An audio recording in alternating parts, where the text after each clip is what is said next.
You are now experiencing Unleashed with Chewy on ESPN Radio Winchester, presented by Burl's Termite and Pest Control.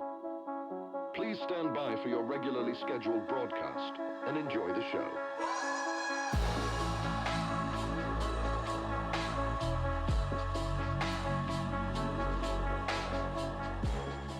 Welcome back, ladies and gentlemen, to Unleashed with Chewy, presented by our friends over there at Burl's Termite and Pest Control.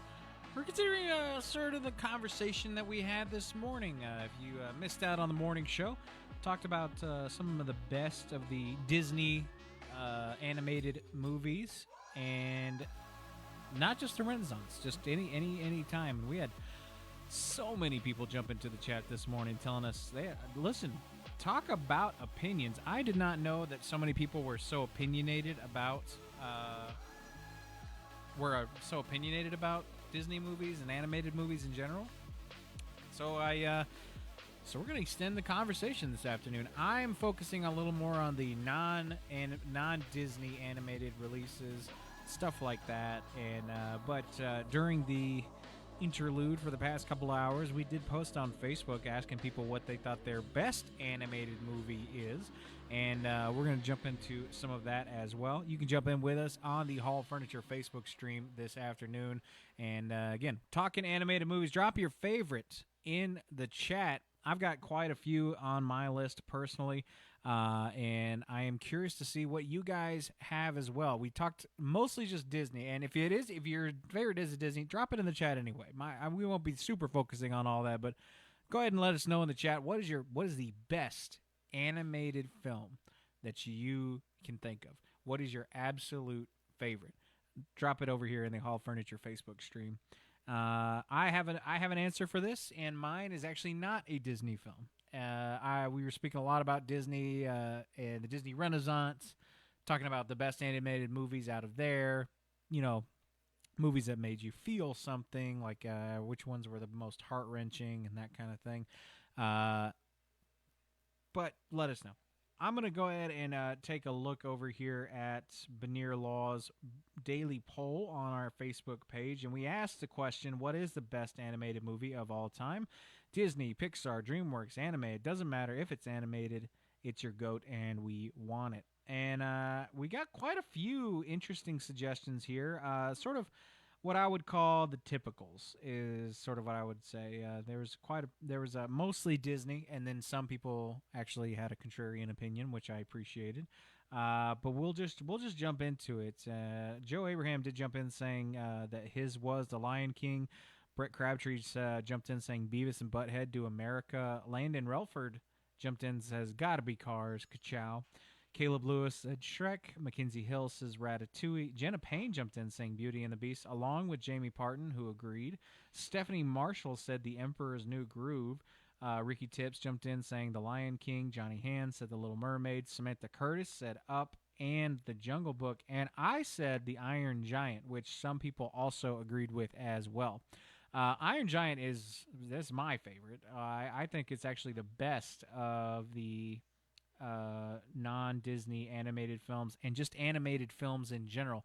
I think it's the best animated film, period, personally. But I'd be more interested to see what you guys actually think about this, because I know there's lots of people who have like opinions about animation and stuff like that, Disney as it were. That means a lot to some people, and I am curious as to what are your guys' opinion. Are you in a Disney sort of are you a pro Disney sort of zealot, or are you sort of a Luddite when it comes to that, and you actually like other classics? I enjoy this sort of tension between us, but lots of people in the chat were letting us know about their favorite animated films. I'm going to go ahead, and in the first segment, I'm just going to say some of my absolute favorites. And my first being actually, again, The Iron Giant. The Iron Giant was directed by Brad Bird, and Brad Bird actually went on to direct other films. Mainly the one that most people know about, he directed The Incredibles 1 and 2. Yep, same guy who directed The Incredibles is the same guy who did The Iron Giant. Very interesting stuff.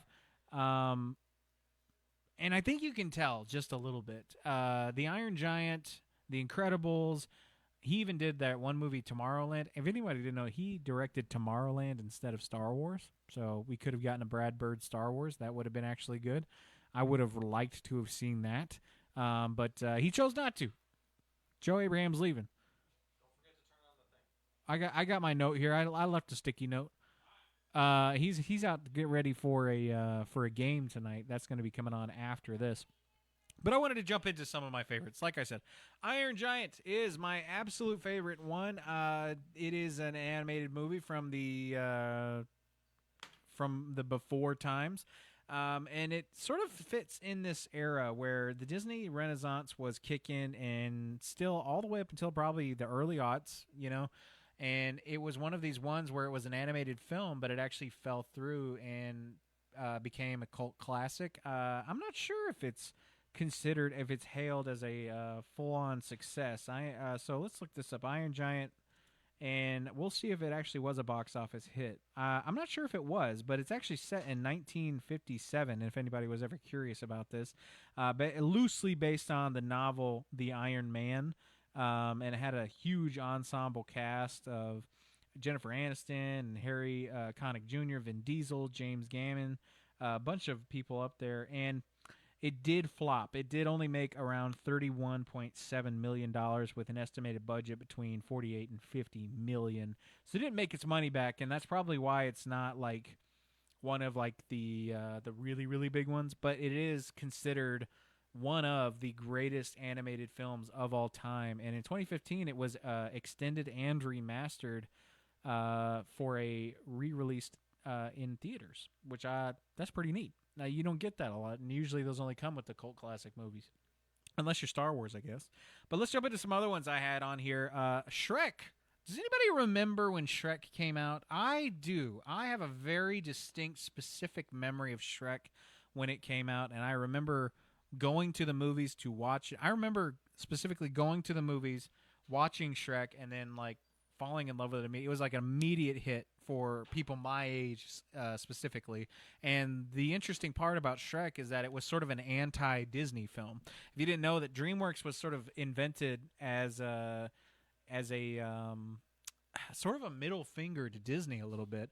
Lord Farquaad is literally based off of a Disney exec, and even like his shape and demeanor and his position and that kind of thing, the facial hairs. It was also one of the first times that in cinematic history that a kids movie was able to use a pretty genuinely rough not that word, swear. For if you've never noticed, what does Lord Farquaad's name actually sound like? Loosely based on, if you don't know, don't put it in the chat. I don't know if there's any kids watching, so don't do that. But I remember when Shrek came out, and the controversy, not the controversy, but the drama that Shrek basically created. And they number one, they proved that you can do computer animation and do it well like that, like sort of like Pixar does. But it literally, the original Shrek was just a middle finger to the Disney Corporation on all levels. Literally, they were doing a fairy tale Rapunzel thing, but they made fun of it. It was more of a satire than it was an actual regular fantasy movie in many ways, and it turned into this gigantic franchise and absolute meme machine that is the modern ideal of Shrek. And they did the exact same thing that Disney does. They just did it a little bit cooler. And then they went and they made fun of Disney in the movie with there actually being like a faux Disneyland out there. And I forget exactly what that place was called in the original film. I wish I could just pull it back, but it literally changed animation forever, especially in the West, where a lot of the animation, that style animation, hadn't crossed over into more, not crass humor, but like adult-centric humor, where it was usually just very like child-focused first. Like you got the Toy Story, it's like for kids. It is for families. Like Toy Story is known for having those like innuendo sort of jokes and that kind of thing. And you can go and enjoy a Pixar film as an adult and not really have to feel guilt about that. But that was what I kind of wanted to jump into with that. And also, Fantastic Mr. Fox is another one. I didn't know if. Let me ask you this: as far as animation, does claymation count? I think it does. does claymation and puppeteering, like, I think that those actually do count. What? Katie says it's creepy. I love puppeteers and animation and that kind of stuff. So I don't think the Muppets are animation. No, and I'm okay with the Muppets, but claymation and other puppets are freaky. You didn't like the Ray Harryhausen, like, Christmas Carol, like those old Christmas ones with Rudolph? No, I love Rudolph, but I couldn't watch, what was it, the Christmas Story or Saint Nick? Yeah. Not all of them. I guess it's story specific. I am not a claymation girl. I don't know. I'm on the other end with that one. Like I also grew up watching like Chicken Run and stuff like that. So I think I got used to it early. Probably. And I watched a lot of different kinds of I was born in the right time for animation, basically, where you had CGI, cell animation, claymation, and puppeteering animation. And when I say that, I mean things like Nightmare Before Christmas, Coraline, like that kind of thing, all happening at the same time and sort of laying the foundations for what sort of like modern movies kind of do with that. And we'll jump into some of these alternative animated movies as well, because I do want to jump into this because there is a topic that I want to lean into. A lot of these are kid-centric, and that surprises me. I did not think that most of them would be that way in the long run when we asked the public, because there's actually quite a few more adult-leaning side of that. And no anime. Nobody said anything about anime, which I'm actually kind of glad, because I don't know anything about anime, period. I mean, the closest I ever got to anime was Indigo League from Pokemon. And I know that I've watched some Dragon Ball Z just like when it was on at somebody else's house, but I never really sat down and watched any anime whatsoever. I've never liked anime. I don't get anime. If someone could describe to me why they like that, I would appreciate it, but I genuinely just... It's not that I like hate it, but it's not. There's nothing about it that really is like, wow, I got to see that. Like, especially, and I don't really love the art style either. And I don't love. There was never an anime that I remember as a child watching and just like absolutely loving either. So maybe some people have some opinions that you can change in the Hall Furniture Facebook stream. Let me know this afternoon. I am curious about that. But we will move on from anime and keep going. I had some in there. I actually put the Lego Movie, Chicken Run, Coraline, Fantastic Mr. Fox. I don't know if you guys ever watched that. Ants, Spirit was the one that Joe talked about this morning. Osmosis Jones, if anybody remembers that. Road Del Dorado, Sinbad, Flushed Away, Surf's Up. Yeah, Osmosis Jones was good. I like that one. I don't remember anything about it, but I remember it. Yep, that's about where I am too, where I just like, yeah. No worries, yeah. We got, so it'll just be me and Rosie out here. Katie also did bring up the Ant Bully at one point as well.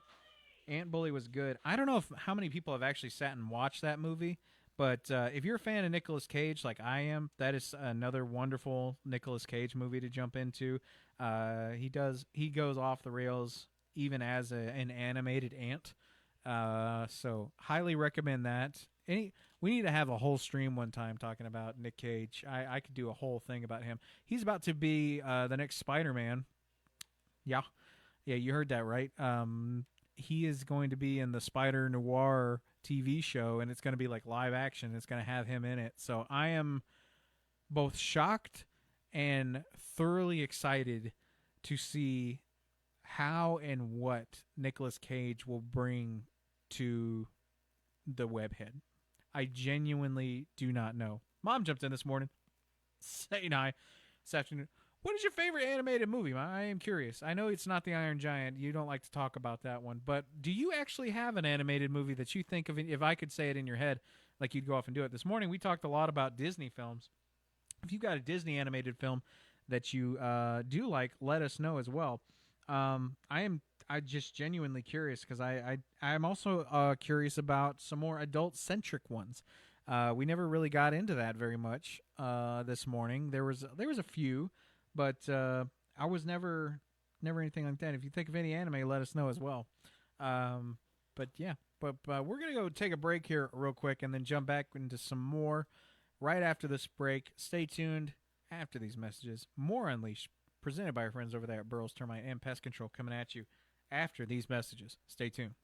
Athletics teach more than wins and losses. Substance misuse can undermine performance, health, and long-term goals. That's why prevention matters in sports and in life. The Franklin County Prevention Coalition partners with schools, coaches, and families to promote healthy choices among student athletes. Because when teams support one another, we are stronger together. And when young leaders compete with clear minds and healthy bodies, they're truly stronger without it. Learn more at fcpctn.org. This project is funded under a grant contract with the Tennessee Department of Mental Health and Substance Abuse Services. Hey Franklin County, when you need quick cash, a new guitar, or that perfect engagement ring, swing into KK's Loans, Music and Jewelry. With Manchester, Tullahoma, and McMinnville locations, KK's delivers fast, confidential pawn loans and the region's biggest selection of new and used instruments, from PV amps to Pearl drum kits, plus sparkling certified pre-owned jewelry in gold, all priced to move. Buy, sell, trade, or borrow, whatever gets you back on track. KK's is a proud sponsor of Franklin County Athletics, supporting every sport, every season. At ESPN Radio Winchester, our partners use aligned marketing. Radio, billboards, sports, even digital, all working together to build familiarity faster and more efficiently. Less noise, less competition, less waste. A lot of places sell ads, play commercials, and move on. But that's not marketing. We help businesses build a strategy with consistent messaging and creative that's actually remembered. Ads come and go. Marketing compounds. That's the difference between buying spots and building a brand with ESPN Radio 1340 1069 WCDT Winchester. This is Unleashed with Chewy, powered by Burl's Termite and Pest Control on ESPN Radio 1340 1069 WCDT Winchester.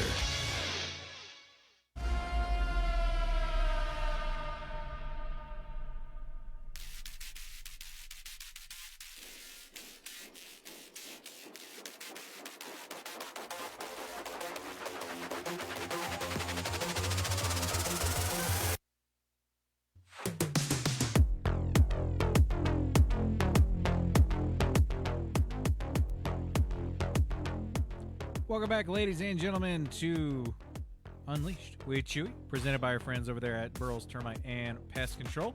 Brett Crabtree jumped in the chat saying, "What's up, Chewy?" What's up, Brett? I really liked your pick this morning on the Facebook page for your favorite animated movie, and then Andrew jumped in saying that his favorite was The Little Mermaid. Hey, good news, Andrew. The high school up here is going to be giving away some tickets, or not giving away. They will be hosting a Little Mermaid live-action musical up there, and I think tonight is actually the first night that you can go and do this at 6. Doug Garrett is also jumping in, letting us know, hey, Chewy, spread the word for me today. I have 63 total tickets left for the spring game next Friday. Go see them for half-price tickets. That's right. Doug Garrett actually over there at Russell Barnett has some extra tickets left over. 63, it says. Half-price tickets for the spring game next Friday. Get your keister over there and go get yourself some half-price tickets. The spring game, it's going to be one of the first forays to see sort of what Coach Reed's cooking up out there and see how these boys may be doing. And I'm excited. I'm excited for it. But you can go get your tickets right now at Russell Barnett. Go see Doug. He's got them half-price. 63 left for it next Friday. Also, Doug, I have your tickets ready here. That's right. We are giving away tickets to The Little Mermaid. Got a few left. Not very many, but a few. If anybody else would still like to go, the high school is going to be doing that 6 p.m. tonight, I believe, is the time for that. And but anyway, back to what we were talking about. We're talking about animated movies, and I was sort of lamenting that there are only kids movies on this, and it is hard to think about, more adult-centric movies, and I thought that was sort of an interesting topic where even the more adult-leaning movies, they still have this this aura of family, to come in and be a part of it. You know what I mean? And I don't think it's necessarily a limiting thing. If you can make a movie that everyone can come and watch, I think that's actually a skill. I think it's a skill because it's hard to actually have your vision said and the message that you're saying presented and not watered down by some of the de-edging, you know what I mean? Where sometimes, they take away some of the edge, but the point of the movie was to sort of sting you, or the point of the movie was to sort of push you in a certain direction feeling-wise that maybe would make you feel uncomfortable. And I do actually have a movie that was sort of like this. There was Phil Tippett created a stop-motion animation movie for a couple decades. If you don't know who Phil Tippett is, you actually do. Phil Tippett was responsible for a lot of the stop-motion animation that was in some of the original Star Wars, and he was part of a lot of the live-action stop-motion stuff that you saw. He did like the Dijark board in Star Wars. All right, I think I see Amy. Hold on. We'll be right back. We'll take another break here real fast and then be back with more. I'll be right back.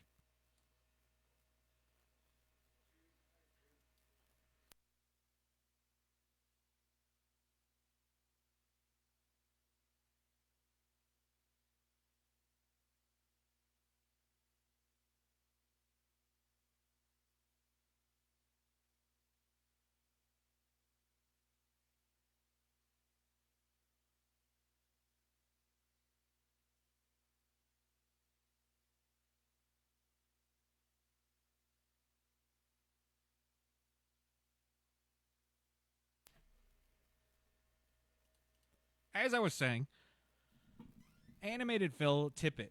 Phil Tippett was an animator and puppeteer for a lot of classic movies. He played no one specifically in them, but he was basically, when Jurassic Park came out, he was the guy who was going to be animating the dinosaurs for the movie until they moved on to computers. And there's a line in Jurassic Park where he says, you're going to get me fired. And then he goes, don't you mean extinct? And that's literally, it comes directly from Phil Tippett. And he created a movie.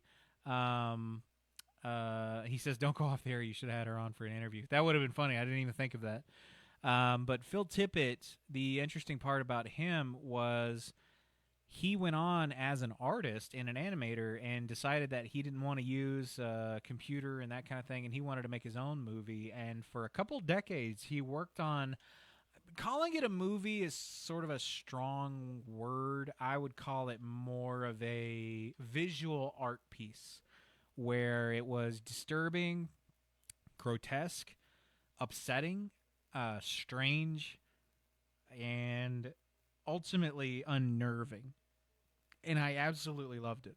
And it was one of the most interesting visual feasts I've ever had in a movie before. It was preface this, if you're going to go look this up, this is very much a mature movie. This is not something that most people will like.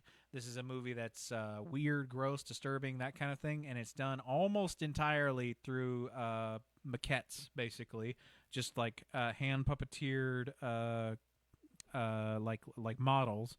And it's about a guy's descent into hell, and it's not even really clear on like how he does certain things or where he's going or what he's after. And he actually there's many characters that actually fail throughout it. And again, calling it a movie is sort of a hard thing to do because it's just visual art. It is a visual medium where instead of trying to tell a story, it was almost like watching, like if a painting was moving.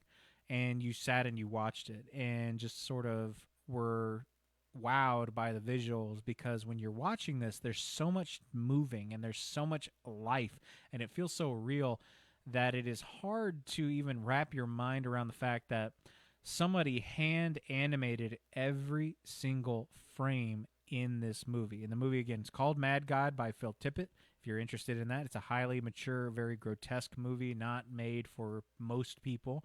But if you appreciate animation, you appreciate artistry in that way, if you like more macabre art, I would highly recommend it. One of the most weird and disturbing movies that have ever been made. And again, calling it a movie is sort of a strong word, where during the interviews he would often talk about there would be days when he would go in and he's like, we're just doing what I'm feeling like today. And it very much is a visual expression of the author's feelings at the time, in both a good way and a bad way if you don't like the way that looks. But it is a very gross, gory, strange, upsetting version of whatever you believe this world to be that he creates for the viewer. And it's actually It's not short either. It's it lets you, it sticks around, and you give it some space, and it's here to take up some. So that's another thing. If you got a short attention span, this movie is not for you. If you got a weak stomach, this movie is not for you. If you're easily upset, this movie's not for you. Which is okay. This movie is more of like an art piece. Think of it less like a movie. You're not going to go sit down and reminisce about the great twists or stories or characters that these people have in the movie. But it is definitely, I will say this, if you are worried about movies making a mark on you or leaving an impression, this is probably one of the best movies to possibly do that ever, in my opinion. Phil Tippett he's sort of a genius when it comes to this kind of animation. But if you liked the Tauntaun in Empire Strikes Back and a lot of the animals in Star Wars and Spielberg movies, a lot of those special effects and puppeteer maquettes were made by and animated by Phil Tippett. The original Dejark board is another one, and that was that little chess game with the monsters that they played in the original Star Wars, where Han Solo said, "It's better not to get your arms popped out of socket if you lose to a Wookiee." Well, the board had the little hologram characters on it, and those hologram characters were personally animated by Phil Tippett, and it's the same guy who went on to make this movie. So I would highly recommend that if you like that kind of thing. I like that kind of thing personally. I think it's just fascinating to see an artist work like that. But if you're not into that kind of thing and you do actually like some of the hand-animated stuff, I would also recommend Fantastic Mr. Fox. That is a Wes Anderson animated film that he did. And something that's sort of beautiful, I think, about these movies is anytime you have a hand-animated option like that, you always see the leftovers. You know, you always see a thumbprint and the cloth and the fur moving around because it's the leftover artifacts of people manipulating them. And if you've never done stop-motion animation, it is one of the most frustrating visual animation mediums that you can do, where it's literally you've got 30 frames per second, so you need to move it that fast. So you move the head a little bit, and then you take a shot, and then you move the arm a little bit, and you take the shot, and then it creates the life through the stop-motion animation. And it is very much one of these, it is a juggling of logistics in your mind. You very much need a script, or at least some way to supervise your script if you don't have a script supervisor to maintain this. When I was a child, I tried to do this with Lego, and it was very, very popular at that time to use Legos in little animated movies like this, to the point where the Lego company actually released a set that came with a little camera and some software where you could take a picture, put it in there, and then make your own little Lego movies. And I actually got started doing this when I was a kid. When YouTube first started, I actually have videos from the first or second year that YouTube was up, and I believe that they're still up there. And again, it is very Phil Tippett-esque, where I was just thinking of a scene and putting it on the Legos, and there wasn't any real rhyme, reason, logic to things. It was just kind of a vomitus of creativity, of like, I would see things and I wanted to do my version of that. And so I would do like little Lego battles, and I would have clay for blood and stuff like this. And so it's near and dear to my heart, this kind of animation, because I did a foray into it when I was a kid and tried to do like lots of visual storytelling and editing and like making a script and that kind of thing. So if you enjoy those kinds of things, but if Mad God's a little too much for you, Fantastic Mr. Fox is another one that is animated in much the same way as well. And I also liked some of the other hand animated stuff too, mostly out of like Chicken Run and Flushed Away and like those kinds of people. So we'll we will dive in to some of those opinions as well after the break here. We're going to go take a quick break and then be back with more of Unleashed right here on ESPN Radio Winchester. Stay tuned. If you yourself have a favorite animated film of any kind, let us know in the Hall Furniture Facebook stream, and we'll talk about it this afternoon. Hey, all right, stay tuned. ESPN Radio Winchester's Unleashed, presented by Burroughs Termite and Pest Control, coming up at you after these messages. Stay tuned. Out with the cold, in with the comfort.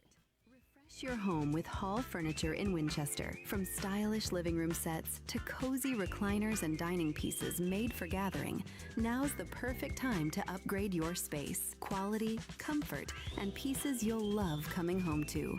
That's Hall Furniture. Visit them at 3131 Deckard Boulevard in Winchester or browse anytime at hallfurniture.com. Hall Furniture. Make your home feel brand new. Spring is here, and it's time to wear it out loud at T-Shirt Spot in Tullahoma. Whether you need custom tees for your business, school, team, or just something fun for the season, T-Shirt Spot has you covered. Literally. Fresh designs, bold colors, and quality you can feel. Stop by 909 South Washington Street in Tullahoma, or check them out online at tshirtspot.com. T-Shirt Spot, where your spring style starts. There are all kinds of guys. Video game guys, gym guys, even romantic guys. Let's be honest, not all guys are built the same. We're garage guys, and a garage door moves more than any other part of your home. So when it starts wearing down, the garage guys are here to serve Bedford, Coffee, Franklin, Lincoln, and Moore County with high-quality work you can trust, unlike those unreliable guys. Call Garage Guys today or find them online at garageguys931.com. Garage Guys, built different. This is Dale from Columbus, previously from the Paul Feinbaum Show. I like your show. I've been watching you for years. I like you, but I don't like you. I don't know you like Tennessee or Alabama. I don't know which one you like, but I know you don't like the Auburn Tigers, man. Willie, thank you. I'm a little bit confused by liking me and not liking me, but you laid out your case very well. The Paul Feinbaum Show, weekdays at 3 Eastern on the ESPN app and on the SEC Network. This is Unleashed with Chewy, powered by Burl's Termite and Pest Control on ESPN Radio 1340, 1069, WCDT, Winchester.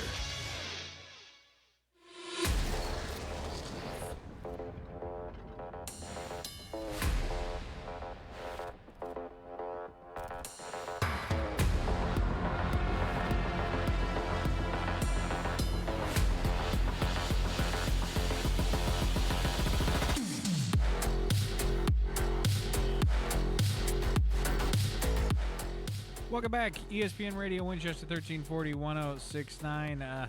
We've got some more animated stuff coming at you. I don't know. I didn't think of an intro. Listen, I wanted to talk about something though. Claymation. I noticed that most people did not even think of this. They are sticking to CGI and cell animation, and computer animation like that. But claymation. That's another genre of a oh man, I can't even think now. It is another genre of animated movie that I don't think gets enough celebration. Number one, because it's like hella hard, and number two, very, very old. They were the Ray Harryhausen sort of claymation movies. If you remember these were the Rudolph and the Santa classics that they have. Those were all done with specialized kind of clay as well.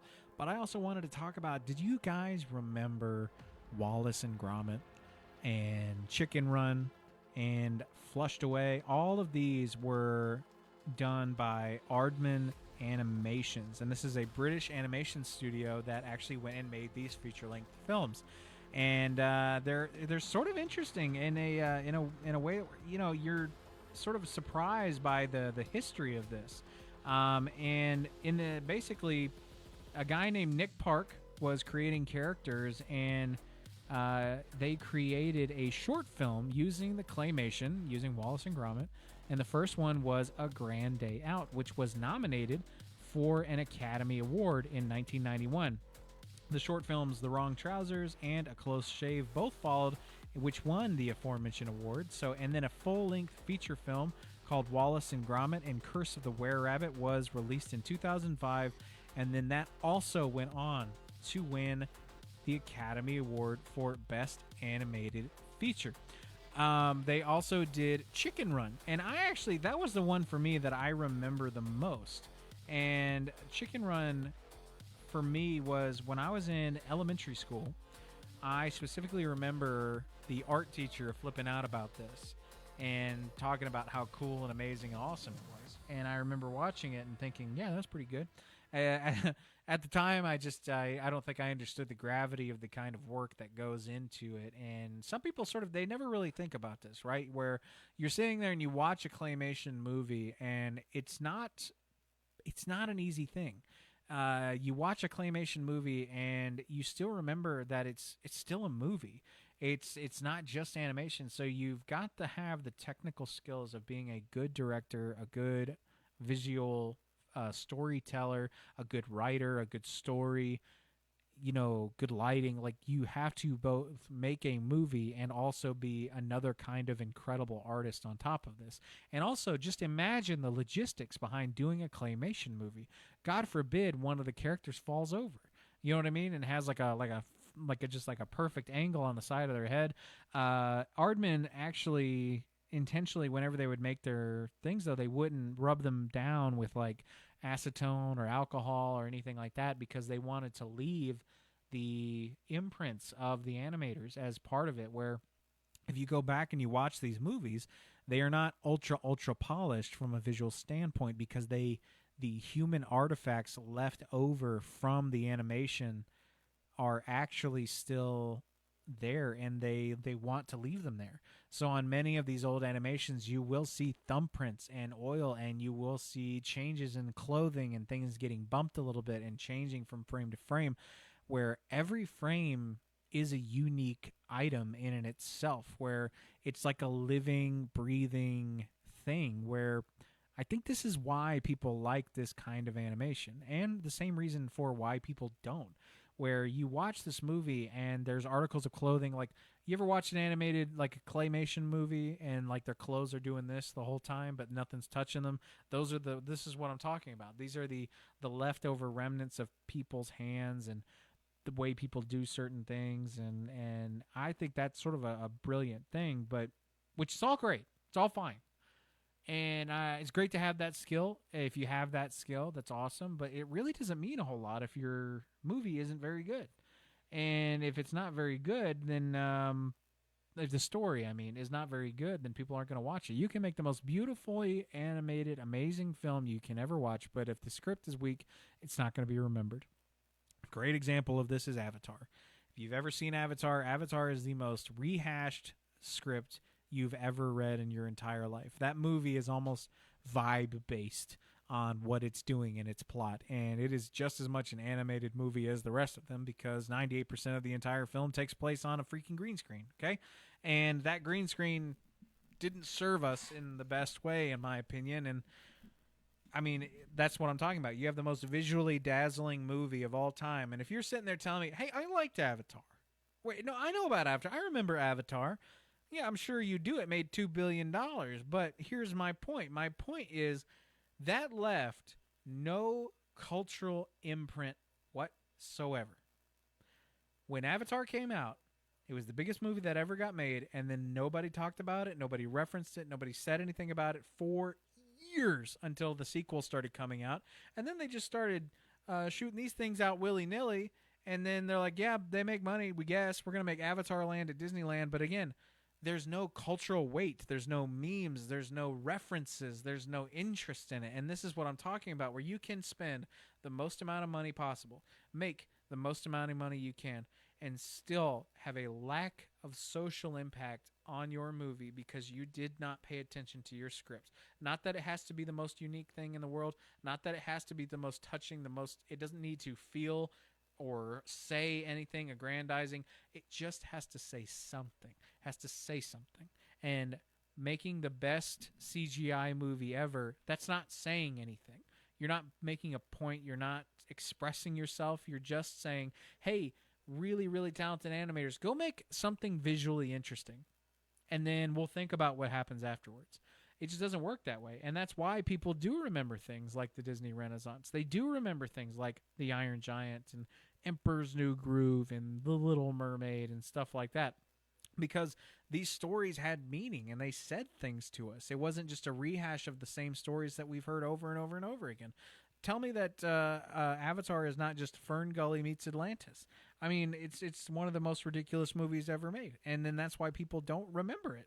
But then we go back and we talk about things like Wallace and Gromit. Wallace and Gromit was known because of short films. Same thing with Pixar. It had the very, very similar thing where Pixar was making these short films that went on to create Academy Awards, and now they're going on and making these big, fantastic movies.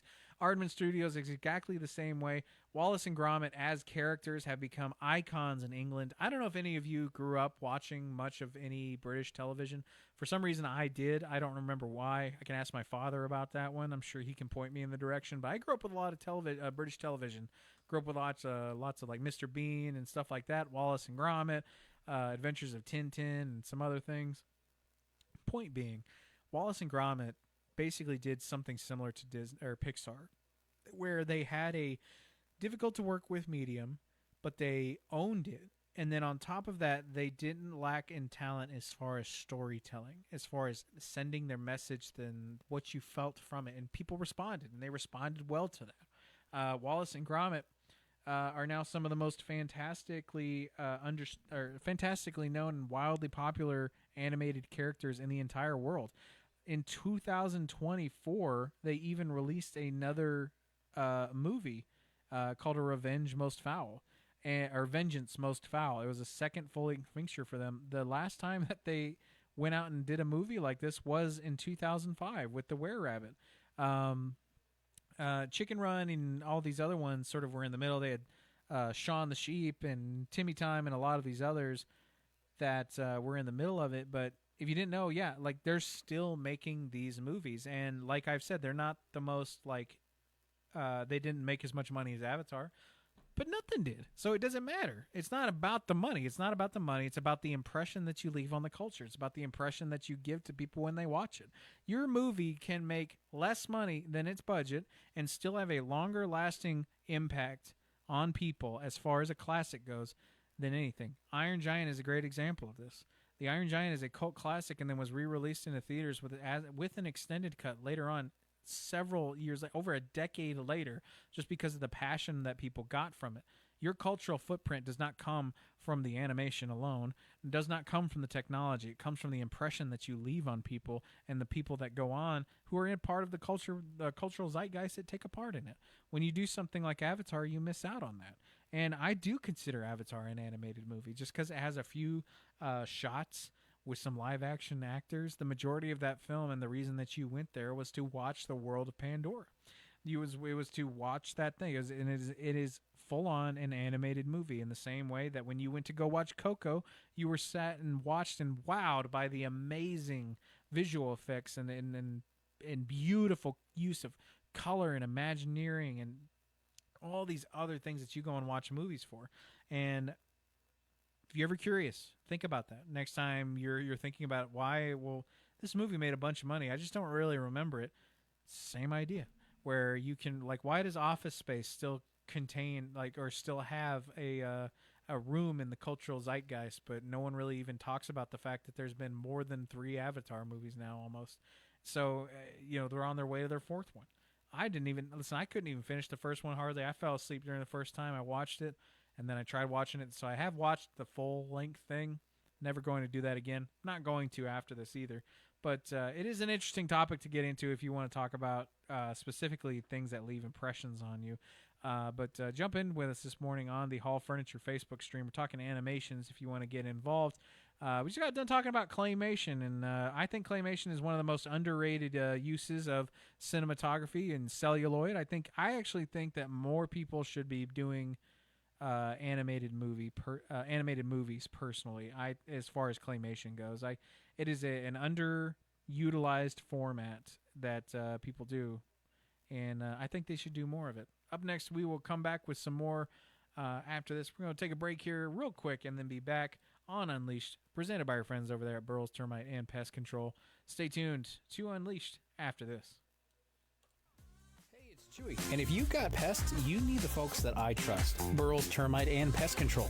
They're right here in the heart of Estill Springs at 101 North Main Street, taking care of everything from termites and ants to spiders and those little critters that love sneaking into your home.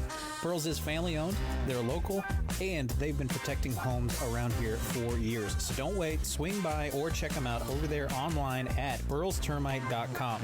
Burrell's Termite and Pest Control. They'll treat you right and treat your home even better. This spring, take pride in your yard with Flagship Lawn Services. From mowing and trimming to mulch and full cleanups, they deliver professional results at a fair, honest price. And with their Flagship Finish Guarantee, every job is done right, or they'll make it right. No shortcuts, no hassle. Just a yard that looks the way it should. Call or text Flagship Lawn Services today at 239-849-4033 and see the difference for yourself. This is Joe Abraham inviting you to wrap up the week with us on the starting lineup. It's What the Florida Friday, when Chewy and I are joined every week by Sam Davidson from the Franklin County Sheriff's Department. We dive into the wildest, craziest headlines straight out of Florida, and trust me, the laughs never stop. Start your Friday with sports, stories, and plenty of fun. It's What the Florida Friday, only on the starting lineup on ESPN Radio 1340-1069 WCDT Winchester.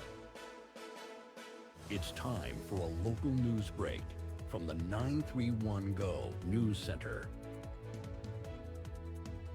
The Huntland Hornets opened postseason play with a strong performance Wednesday, defeating Moore County 3-0 in the first round of the 1A District 9 tournament at Richland. Huntland jumped ahead early, loading the bases in the first inning before Mooney and Kildew delivered back-to-back RBI singles to give the Hornets a 2-0 lead. Pitcher Eli Fitch took care of the rest, tossing a complete game shutout. Fitch struck out 8, allowing just 5 hits and 3 walks, and earned praise from head coach Brent Davis for his dominant outing. With the win, Huntland improves 14-8 and advances to Thursday's semifinal in Richland, with first pitch set for 4 p.m. In boys soccer, Franklin County fell 3-2 on the road to Warren County, marking the team's 7th loss of the season. After falling behind early, the Rebels mounted a second-half rally. However, Warren County held on for the win, and Franklin County now sits at 8-7-1 overall and 5-3-1 in district play, and will host Shelbyville Central Thursday at 7 p.m. In Tullahoma, Thompson Burton PLLC has been retained as aviation counsel for the Tullahoma Airport. City officials said the firm offered the best proposal and demonstrated strong knowledge of Tennessee law. The city will cover costs with a ceiling of $50,000 as the firm reviews airport leases and policies. And in Coffee County, a judicial commissioner has been bound over to the grand jury on theft charges. Authorities were alerted that Katrina McGee Lester overstated her work hours, resulting in approximately $1,600 in overpayment. Sheriff's investigator David Brandon Reed stated that Ms. Lester not only did this during one pay period, but also during 2 pay periods, noting that the incidents happened in December 2025 and January 2026. I learned that a total of only 29 hours were worked by Ms. Lester, but 80 hours were put in on the timesheet. For more local news and sports coverage, visit 931go.com. Stay informed and stay connected to your community with ESPN Radio Winchester.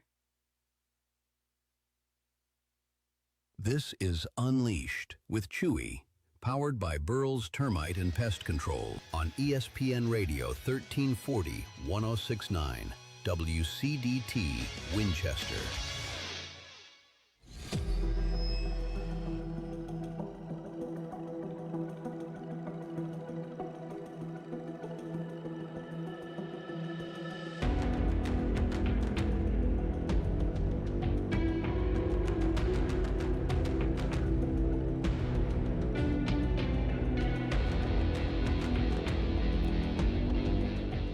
Ladies and gentlemen, to Unleashed. We're talking about animated features presented by our friends over there at Burrell's Termite and Pest Control.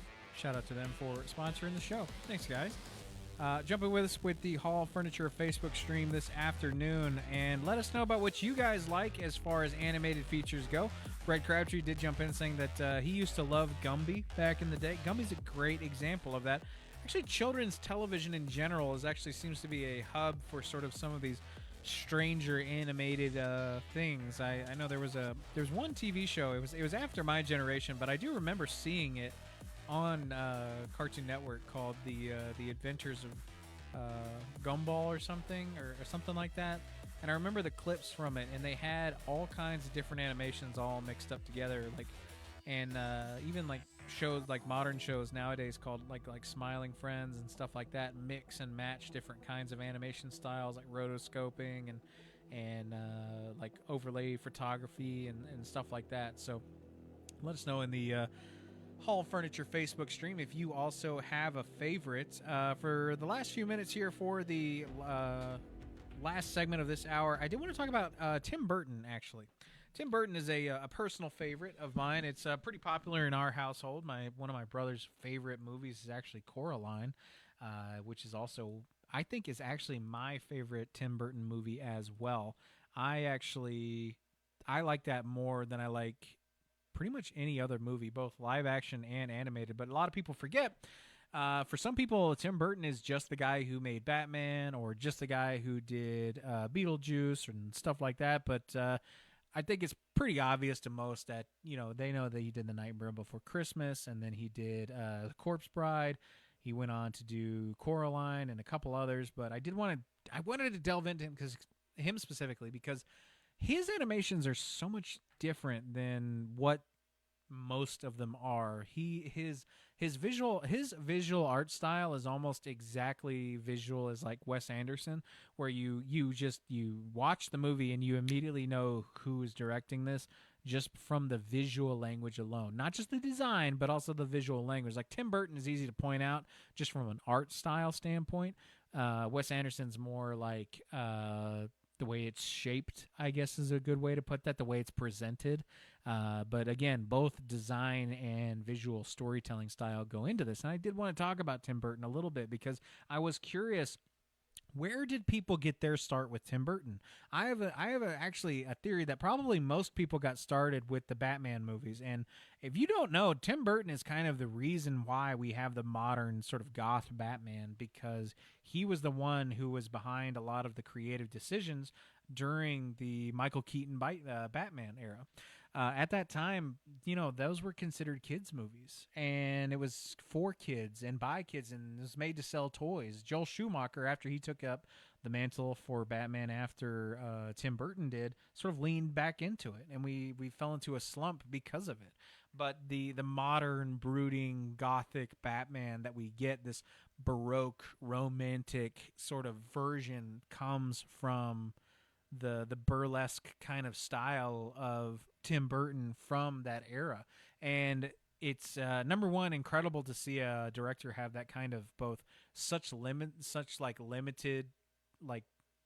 visual storytelling abilities, but also have such a wide range of directorial uses, where he's doing Batman, and then he's also doing this thing, and then he's going and doing animation, and it's very interesting.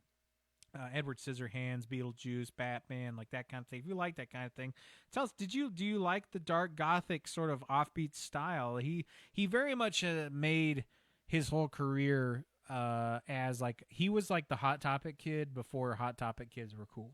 You know what I mean? Like, he was the goth poet in the back of the class writing poetry about, lamentations of beautiful women who were, ghosts in Victorian mansions and stuff like that. And I don't know, I personally adore that kind of thing. But The Nightmare Before Christmas is actually one of the few times where, for me, a musical works outside of generic animation. But again, it fits because it is still an animated movie. And again, I think that's actually one of the reasons why I don't love it more than others in his repertoire, is because of the singing. I lean away from musicals if they're not on the stage. I prefer a stage musical more than anything, but my girlfriend loves Nightmare Before Christmas, and she loves all of she likes the Jack and Sally thing, and she really likes that. And my brother, sort of on the other end, he really, really likes Coraline. And Coraline, for me, is actually sort of his opus as far as animated films go. They're creative and original and distinct. I never really appreciated much of his like Alice in Wonderland movies, like that era. And then when he went on to do like Dark Shadows, but for me, when I think of Tim Burton, I actually don't think of Batman. I think of animation, and I think of the laborious nature of his animated products and the time and effort that it goes into to making that kind of animation. They're horribly complex, and putting them together is just an actual event. And I cannot imagine the amount of stress that human beings actually have doing that kind of animation, and to, number one, do it like that, both do it well and make it memorable and have it say something all at the same time is the hallmark of someone who is really, really talented as far as a director goes from that art style. And it comes out as, they've got, this silhouette to Tim Burton, where there are artists who if you could ask an artist, you could go to an artist, you could say, hey, could you make me in a Tim Burton style? If you went on ChatGPT right now, you could type in, hey, make me in a Tim Burton style on a selfie, and it would know what you're saying. Like, that is a level of design consistency that most directors actually don't have outside of like their shot compositions, and that's usually because they're working with a specific kind of cinematographer. And if you have a Tim Burton movie that's your favorite, I would like to know it, because I love asking that question, because it's always something different. And there's always different reasons why. You know what I mean? There's a lot of people who jumped into the Tim Burton thing because they were like little goth emo kids and they saw the Nightmare Before Christmas stuff everywhere. And they're like, well, what is this? I want to jump into this. And then they get to it and they realize that they love it. Maybe you're a Batman guy and you actually got into the Tim Burton. Most people that I've talked to, when they ask them what's the best Batman movie, a lot of them will say the Tim Burton Batman, which I disagree with personally, but I think it's a fantastic film and they set the standard. Nightmare Before Christmas might be the best animated musical ever. I know that's a strong statement to say, but as far as stop motion animation, unmatched. It is the best of the best you can do, the best you can get, the most you will ever need, and I think that's all you will ever want after that when it comes to that, because I'm the kind of guy where if I see something once, I've seen it enough. Like, I'll be honest with you, I'm kind of not interested in the next Toy Story movie because they were all already so good that it's actually like I feel a little done with it. I don't know if anybody else feels that way. Let us know on the Hall Furniture Facebook stream if you do. I'd like to know your opinions, whether that be on Tim Burton, animated films, or whatnot. We're going to hit the top of the hour break, and we'll be back in a few minutes here with more Unleashed with Chewy, presented by our friends over there at Burrell's Termite and Pest Control. Stay tuned after these messages.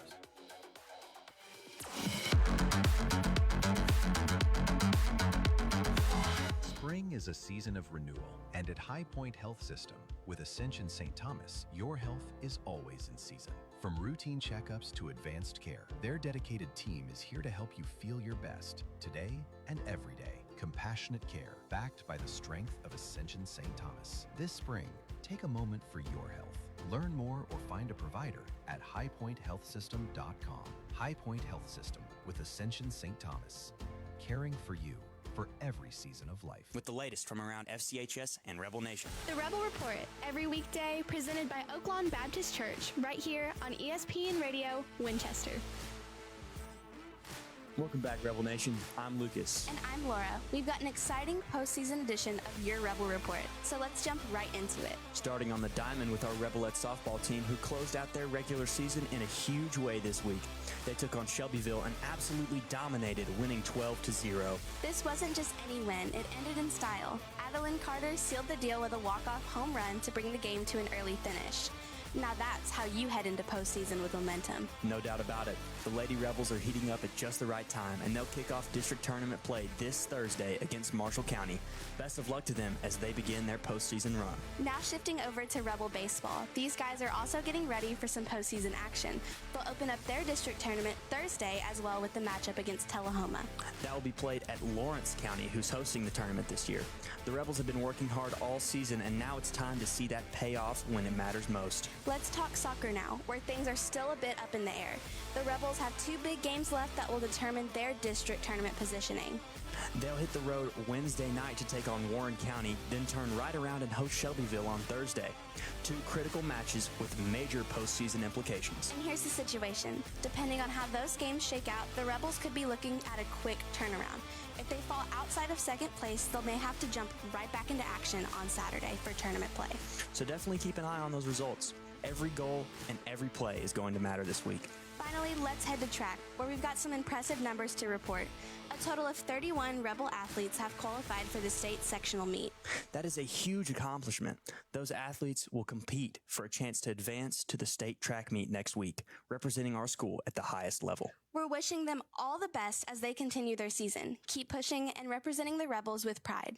But that's all we've got for today's Rebel Report. Good luck to all of our teams this week. And as always, go Rebels. Located at 108 Memorial Drive in Winchester, Oaklawn Baptist Church is a place where families grow, faith is strengthened, and students are encouraged to live with purpose, which is why we're proud to sponsor the Rebel Report.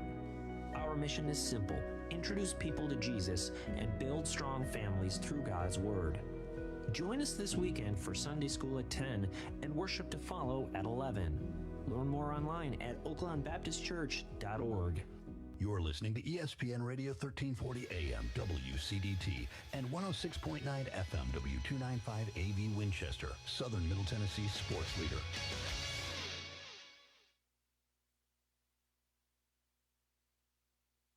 You are now experiencing Unleashed with Chewy on ESPN Radio Winchester, presented by Burl's Termite and Pest Control. Please stand by for your regularly scheduled broadcast and enjoy the show.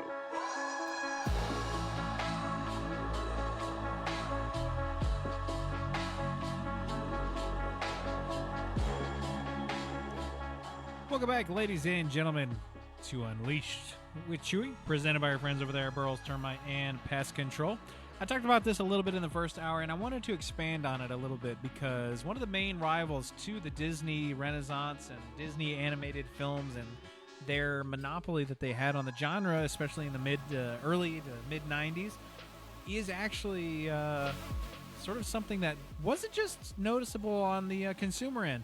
There were lots of people on the inside. So I mentioned earlier that Shrek actually was sort of a big middle finger to Disney. Well, I wanted to give you a deep dive into sort of where this all sort of came from. DreamWorks Animation. They are responsible for a lot of those really interesting and niche animated films from the 90s. The King of Egypt was one of those. I know a lot of people like that. Road to El Dorado is one of my personal favorite films of that era. If you remember watching them, they were a little bit edgier, but not so much into where they were trying to provoke you, but they would just cover certain themes a little more clearly. Where, like in Pocahontas, if you remember, it was more done through song, and they would say things like, these men are savages and versus these men are dangerous, and they're talking about, this. They are representing a struggle to children in the most polite way fashion, I think is maybe the best way to put that. And when you do that, you actually sort of lose a lot of the edge that some of these stories have, and sometimes it's not always a good thing.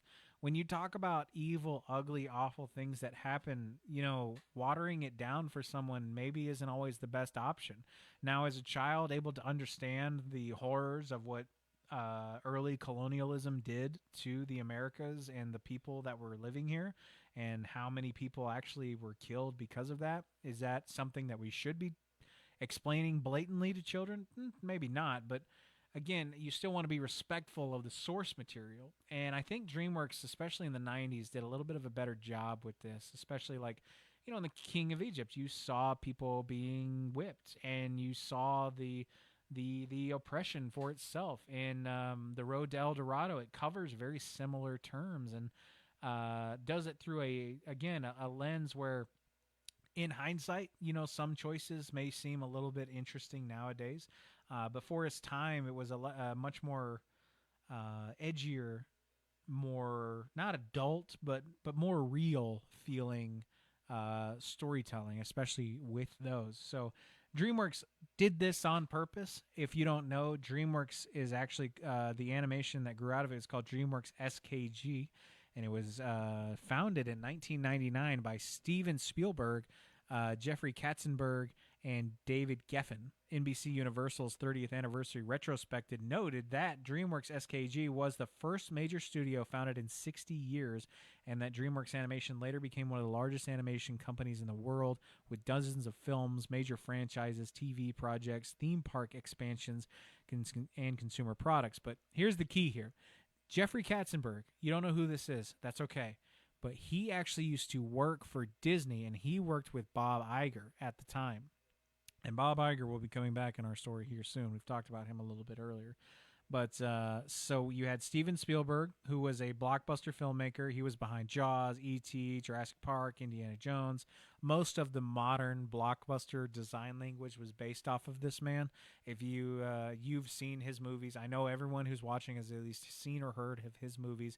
And he is basically partially solely responsible for how the modern blockbuster goes. Him and George Lucas both sort of partially responsible for how the movies that we go and see sort of play out now. In a similar way to like the way the Marvel guys do it, where they sort of set a certain standard. That's kind of what they're doing. Jeffrey Katzenberg, a former Disney chairman of film production, he was the major figure during the Disney animation Renaissance era. And then when he leaves Disney, he went and took the knowledge, ambition, and a truckload of competitive fire. So Katzenberg was one of the key figures in why the Disney Renaissance was the way it was. It was why it was so high, it was such high quality, why it was so consistently good. He was one of the major players in pushing the quality aspect of the Disney Renaissance. Now, when we look back in hindsight, if you take your rose-tinted goggles off, not all of them were bangers. You know, some of them were better than others. You know, we look back at that time and we remember it so fondly because of the time that we were in. But, only, not all of them were the number one hits. David Geffen, who is also a music mogul, was the G in the SKG. And the combination mattered because DreamWorks wasn't some, like, tiny rebel operation of a few disgruntled animators. It was basically industry giants who said, actually, we're just going to go do our own thing. They had contracts, money, and ego and taste, all to challenge the established order that Disney had a death grip on the animation studio alone. Its mission was to basically create a full entertainment studio, both live action, animation, television, music, video games, and more. But the animation side is kind of what became its main monster, as it were. DreamWorks Animation eventually separated into its own company in 2004, then later got acquired by NBC Universal and Comcast in 2016.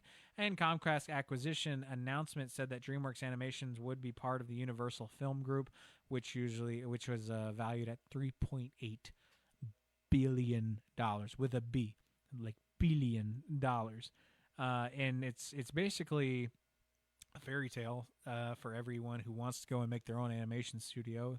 But it's not as difficult when you have like Steven Spielberg on there, but that doesn't mean that it was easy. And it doesn't mean that the competition didn't do everything they did to make sure that they didn't succeed, but they still did. Disney classics had identities built around them. They had fairy tales and sincerity, destiny, princesses, family legacy, emotional structures, songs to move the plot along, villains with theatrical flair. And DreamWorks said, well, what if the hero's ugly? What if we turn the princess into an ogre?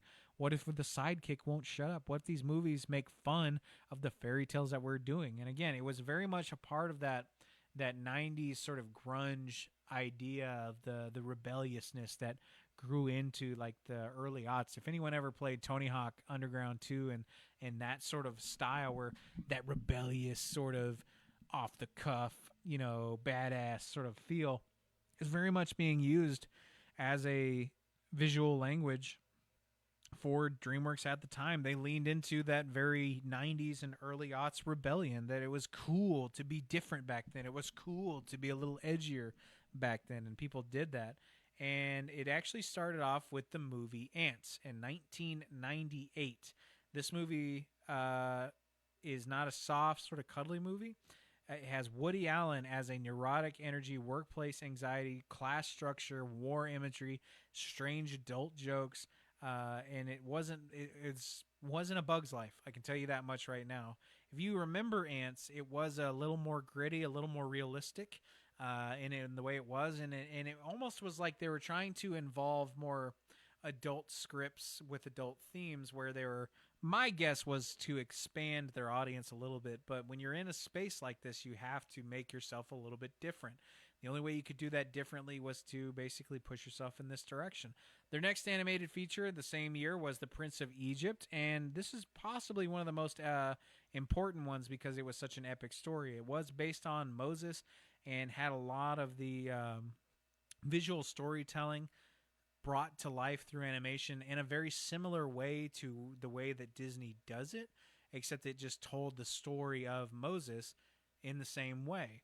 You know, and you got to see a theatrical version of the story being pushed onto the masses in a very tasteful way. And like I said, this was in leaning again from not just the adult themes, but actually a better word for it would be more realistic themes, where they weren't really shying away from death or slavery or, you know, uncomfortable topics that are brought up during this time.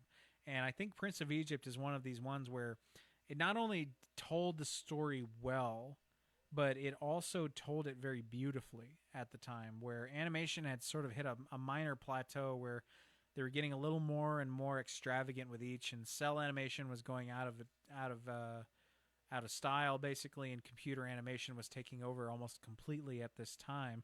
And it's arguably one of the most serious, mature, and emotionally grounded animated films ever made by a major American studio. Their next feature after that was The Road to El Dorado, which is now considered a cult classic. This is my personal favorite when we're talking about non-Disney animated films from DreamWorks. It wasn't a massive hit at the time, but people grew up with it and defended it hard. Has a buddy-style comedy, con man protagonist, great music, and did the great DreamWorks thing where it leads not to traditional pure-hearted heroes, but more charming disasters, where the majority, which actually sort of became a trope as far as the DreamWorks pattern goes. If you remember The Road to El Dorado, if you've never watched it, it's about two Spaniards who hide on a ship going to the New World, but they didn't know about that just yet. They get there and they accidentally fall into being partial king deities in a way, and there's a few characters who can kind of sniff out the fact that they may be a little bit BS, and the characters aren't always completely virtuous, and not all of their decisions are 100% correct. And it very much does feel like a movie that if it was made for live action, it'd be a little bit raunchier, be a little bit edgier, and there's a lot of blatantly adult themes in this. If you're not paying attention, you know, you can go watch that as a kid and miss large chunks of what the movie was literally doing. Not just implications, but like the literal things that were happening. But Chicken Run came in after that. Chicken Run, like we've been talking about, came from Aardman Studios. It was actually a partnership between Aardman and DreamWorks, and it was a stop-motion British piece about, it was a prison escape parody for chickens, and gave a more broad sort of understanding to what DreamWorks was, except for a more computer-generated talking animals sort of company. But here's the big one. This is where the hammer sort of dropped, and that came with Shrek. And I know that most people actually do remember Shrek, but I don't know if most of you were a child at the time when Shrek came out. I was at the exact perfect age for when Shrek came out. Shrek came out in 2001.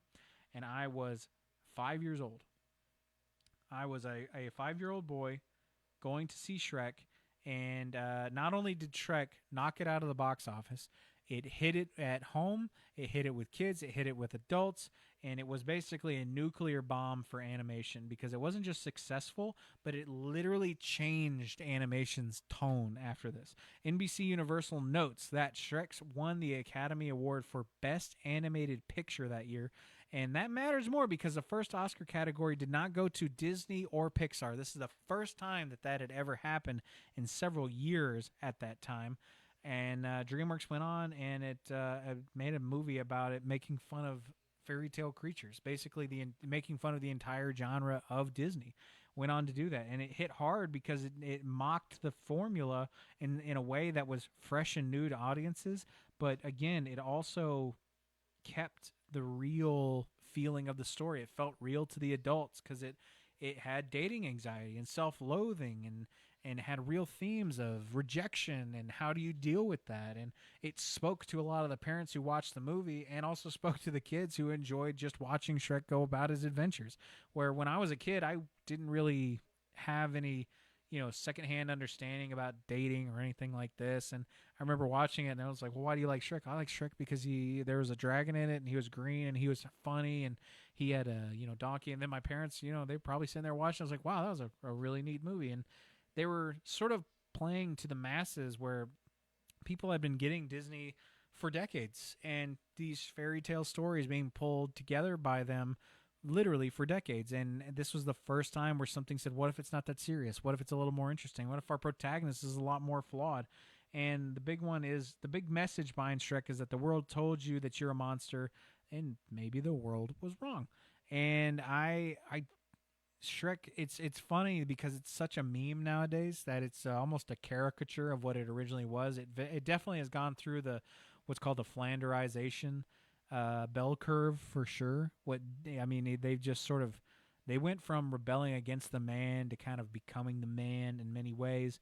And I don't know. I think Shrek's in a weird place. I stopped watching Shrek after I remember my friends going to see Shrek 3 and them not telling me a whole lot of really interesting things about it, and I just sort of didn't watch it after that. But one of the amazing things from that first Shrek movie actually came the sequel, and it was actually a perfect DreamWorks sequel because it expanded on the world, gives you the fairy godmother, the Prince Charming, Puss in Boots, and if you remember that movie, the movie for him came out a couple of years ago, and it was one of the most fantastic animated films that we've gotten in a long time. It gives you Holding Out a Hero, which is one of the best animated musical sequences ever put to screen. And Shrek 2 may be better than Shrek, and maybe even one of the greatest animated sequels ever, possibly. I don't know. If you think that's inflammatory, let me know in the Hall Furniture Facebook stream. But that's how I feel about it. All right, we're going to take a break here real fast and be back with more Unleashed with Chewy, presented by our friends over there at Burroughs Termite and Pest Control. Stay tuned with more after this. Got a project to tackle or a party to plan? Skip the stress and rent it instead at Reliable Rental in Winchester.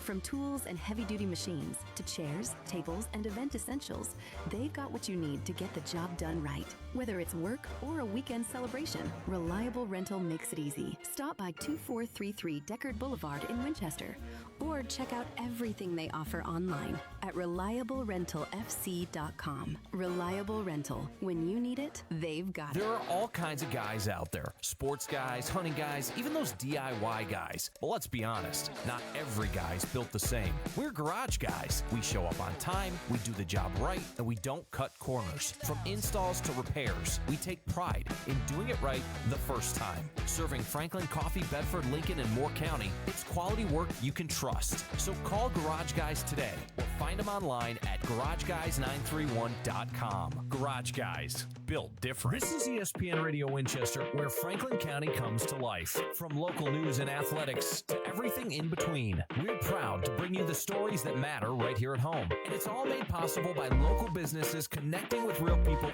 in our community every single day. When you support them, you support our local coverage. Over 75 years of Franklin County heritage. Want your business to be a part of it? Contact WCDT today. ESPN Radio Winchester. Franklin County plays here. Why choose Moore Courtney Funeral Home? Well, they're a fifth-generation funeral home taking care of the people of Franklin County since 1905. They're committed to serving you, dedicated to providing personalized, professional, and compassionate service to help lighten your burden and help you out during these difficult times. Moore Courtney Funeral Home, 300 First Avenue Northwest in Winchester, 967-2222. Moore Courtney Funeral Home.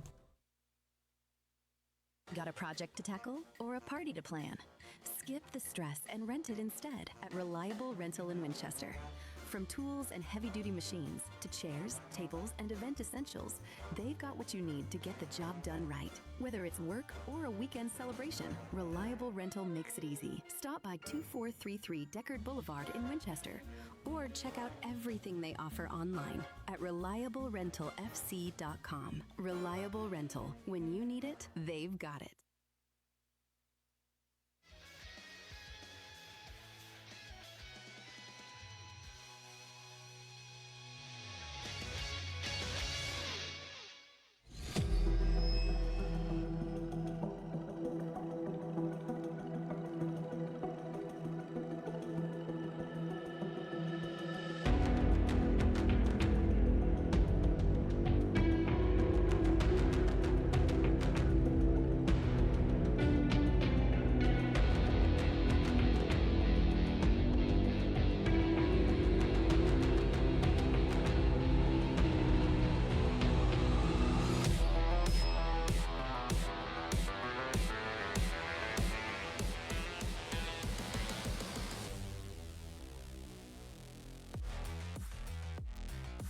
Welcome back, ladies and gentlemen, to Unleashed with Chewy, presented by our friends over there at Burroughs Termite and Pest Control.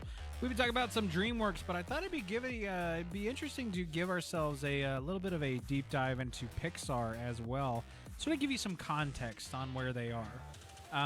Pixar actually has a story before it was that. It actually goes back to its roots as the computer graphics division for Lucasfilm in 1986. Steve Jobs bought that division from George Lucas and established it as an independent company, calling it Pixar. Had about 40 employees at the time, and Pixar's own history notes that it is one of the early relationships with Disney involves CAPS, which was the computer animation production system that helped modernize traditional animation production.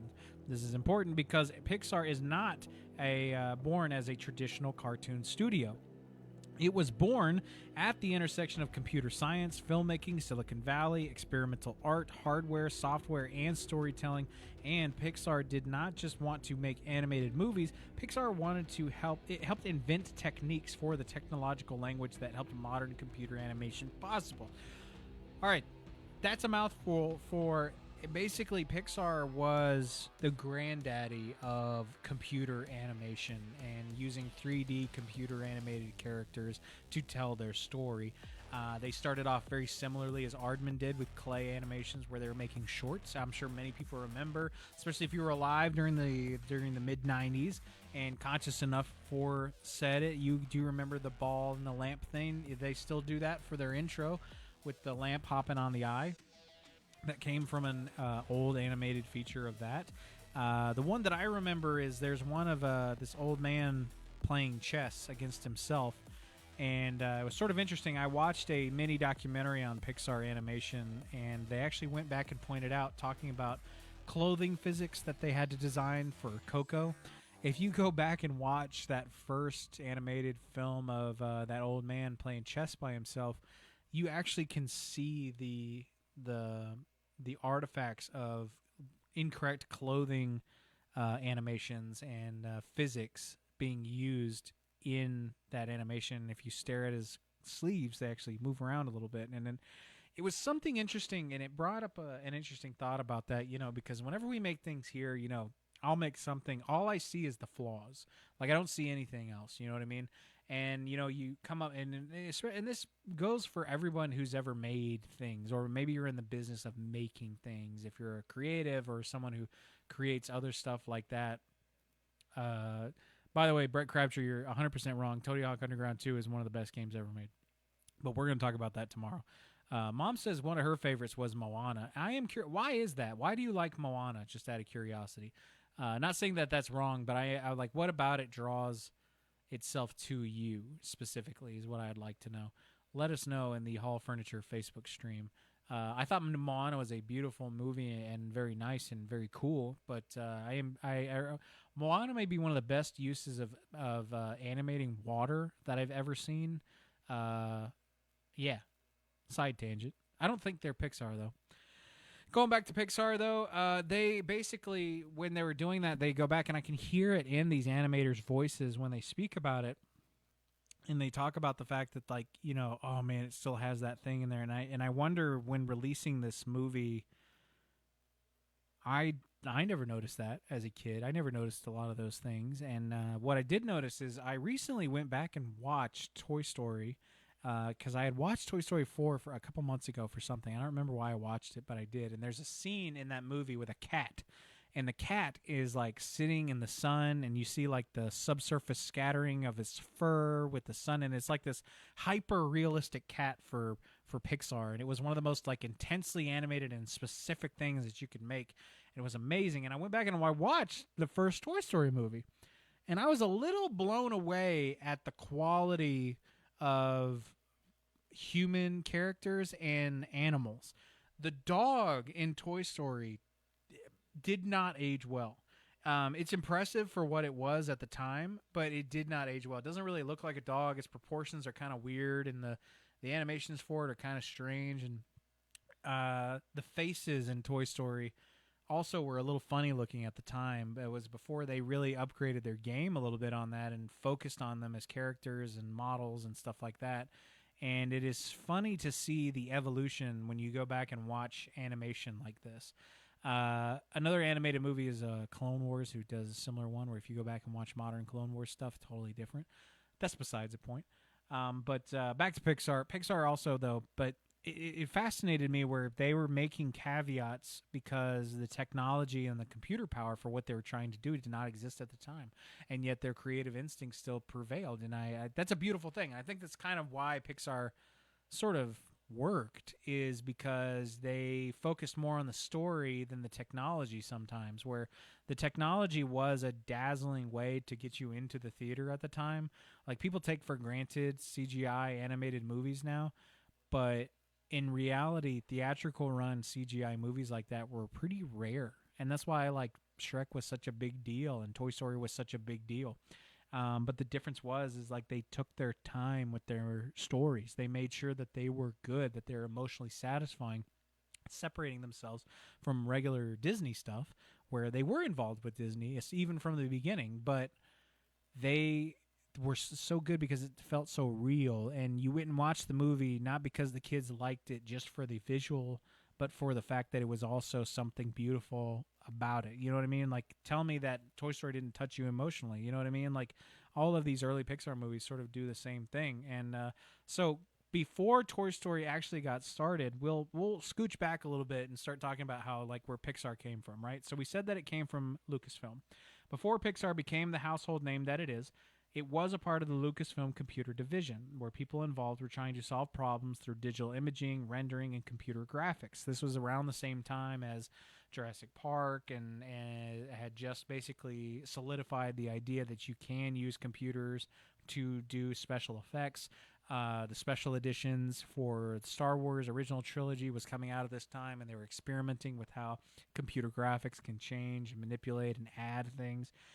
Disney Animation came from hand-drawn artists. DreamWorks Animation came from entertainment industry ambition and Disney rivalry. And Pixar came from nerds trying to make a computer draw impossible things. And I don't mean that as an insult. I mean, like, literally they're asking if the computers could even have a soul. And then here comes Steve Jobs. Steve Jobs joined in the group in 1986 and turned it into what now is Pixar. And at first, Pixar was not a primary movie studio. It sold itself as technology and services, including the Pixar Image Computer.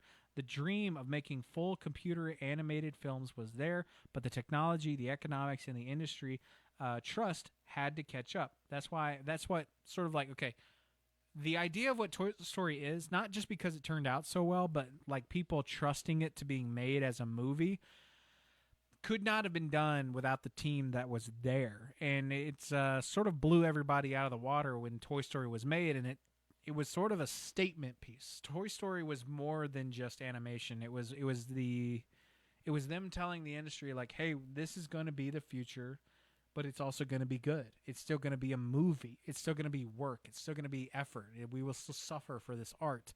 And it is now, and the technology's here, and we're going to move on, and we're going to do it.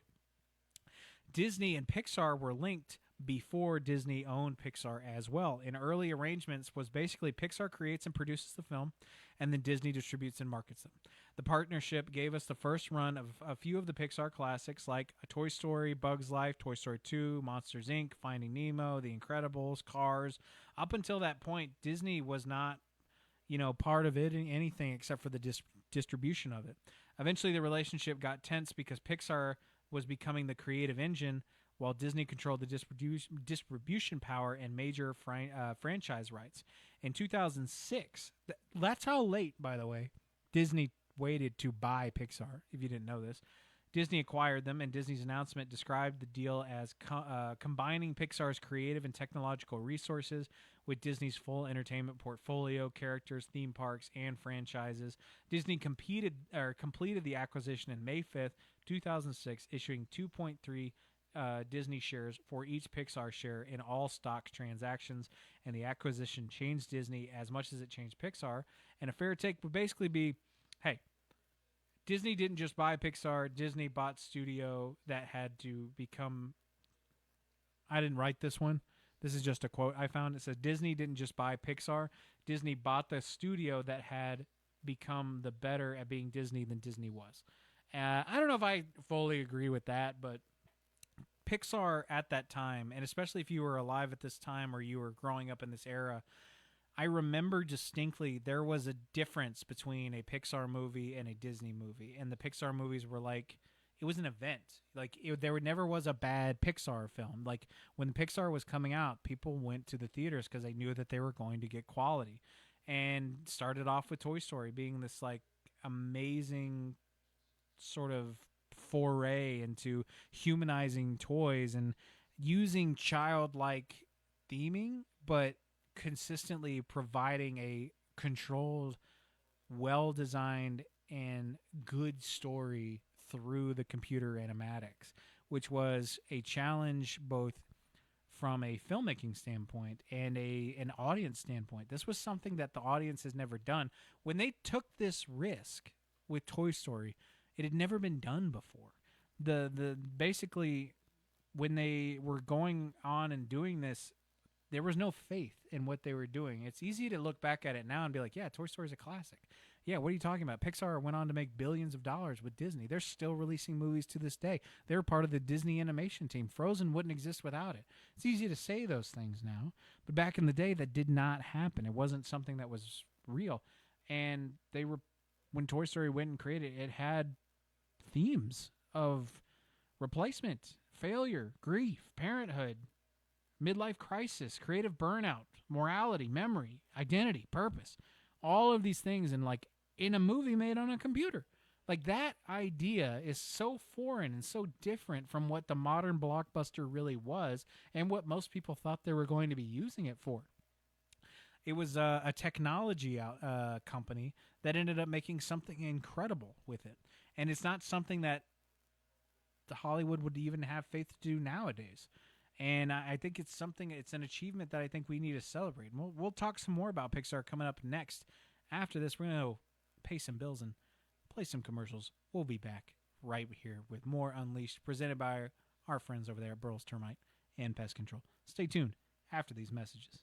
Nothing celebrates victory like a good cigar. The starting lineup with Joe and Chewy is presented by Loco in Winchester, home of locally roasted Loco coffee that keeps Franklin County fueled every morning. And win or lose, Loco is the place to relax with premium cigars, craft beer, and natural products that help with sleep and stress. Start your mornings with us and a cup of Loco coffee, and you can celebrate those wins later with a victory cigar. Loco in Winchester, fueling Franklin County mornings. This is Daryl from Columbus, previously from the Paul Feinbaum Show.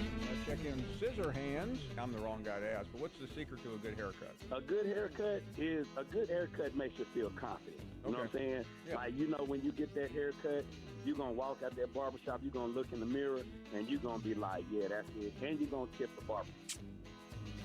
The Paul Feinbaum Show, weekdays at 3 Eastern on the ESPN app and on the SEC network.